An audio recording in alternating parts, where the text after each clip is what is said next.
Well, the Klar is gone. I sold it this morning, got 4,000 out of it. That's what I wanted, so I'm happy with that. I'm sad to see it go, but who knows, maybe a third gen in the near future. But today I gotta get a head start on this coolant flush on the 1190. So we're gonna be taking the tank off. Let me do that really quick. If you wanna see more of a detailed video on how to do that, I'll throw a link up in the corner here. Let's get going on that and flush the coolant out of this bike.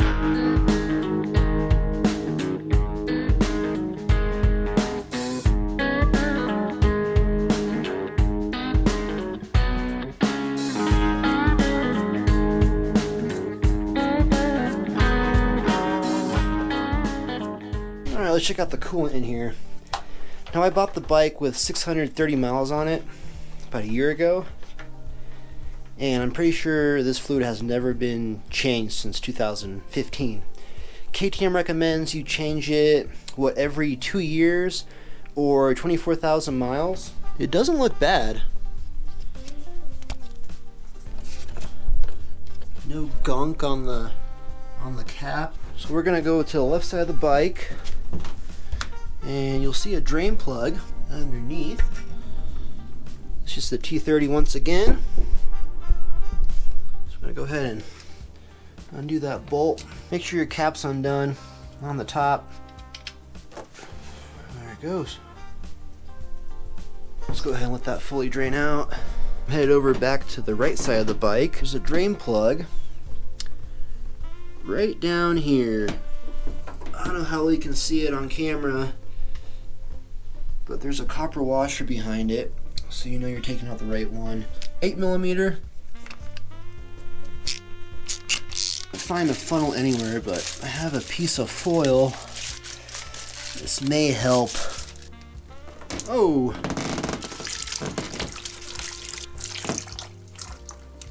there it goes. Now we go back to the left side of the bike. One more screw to remove on the top of the radiator. Up next are the bleeder screws on the cylinder heads. So let's start with the right side of the bike. I tried to get some better lighting on here, so I hope you guys can see it. So we're at the right side of the bike. Here's your front cylinder. There are 3 screws. 1, 2, 3. Top left one. That's the cylinder head drain plug for the coolant. Get this loose. She's a little stuck. Come on. There we go.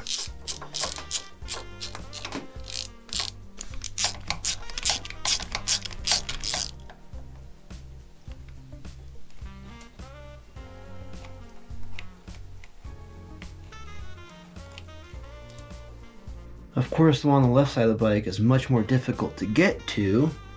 Hopefully I can get a decent visual for you. So we're at the left side of the bike. There's gonna be 2. So let's see if we can get a visual. Okay, there's that bottom one, and it's that very top one. That's the one you need to remove. Oh man, they do not make this easy. I knew that was gonna happen. Got my magnet here. Let's see if we can find that screw. There you are. Okay, now I got both these out. I wanted to pull these out all the way so I could show you guys. You'll know you have the right ones. There's a rubber gasket along the screws, and there's a little drain plug on each of these. So you don't have to pull them all the way out, but I would recommend it just because you'll get a better visual once you're pouring the new fluid in to see if any air bubbles are coming out or not. Let's get the rest of this reserve tank fluid out. I'm gonna go ahead and use the bottom hose on the tank. One screw here, kind of holding this plastic in, looks like. Alright, I should be able to get to the lower hose. As soon as we get this line out, we'll get the rest of this fluid out. So there it goes. Go ahead and pop this hose back on. I'm gonna go ahead and pop this screw back in so I don't forget later. It just holds this protective shield on. We're gonna go ahead and put the screw back in with this copper washer.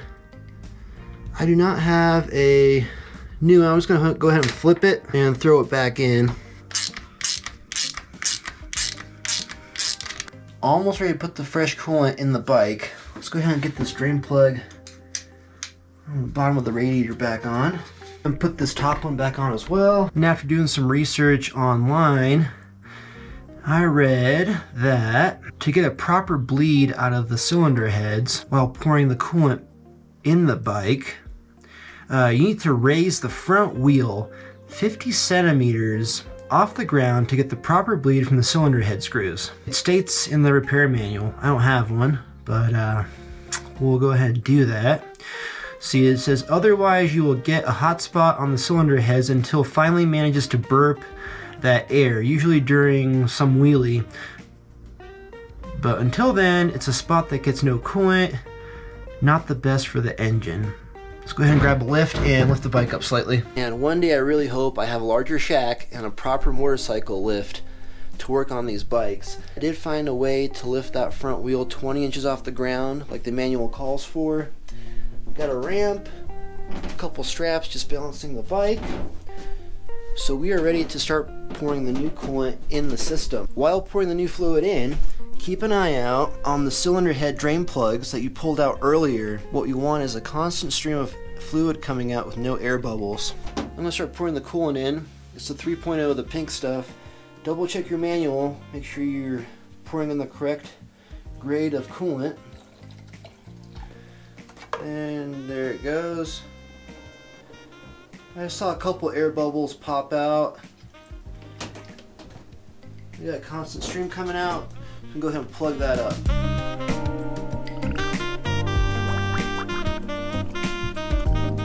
So we got the radiator topped off. Now let's top off the overflow between min and max. You'll see the indication on the front of the bike here. It's about halfway up on the overflow. I went ahead and threw the tank back on the bike. I'm going to run it to temp and see if that system burps.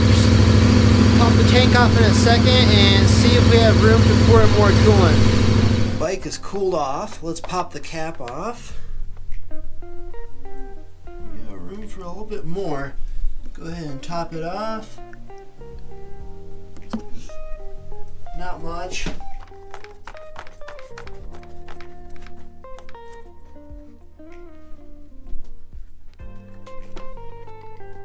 Well, there it is, the coolant flush on the 1190.